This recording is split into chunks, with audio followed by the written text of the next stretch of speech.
With Kanen coffee. Have this Jura A9 here, and the brew unit had just a broken piece here.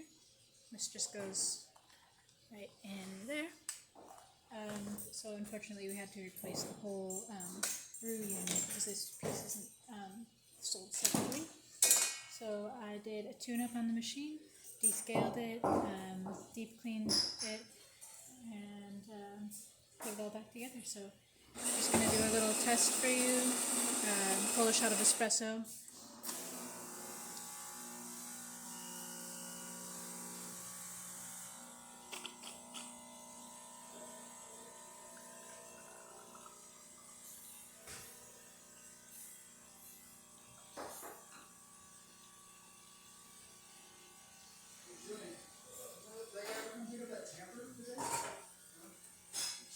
Alright, there you go. If you like this video, please subscribe to the channel and hit the like button. Thanks for watching.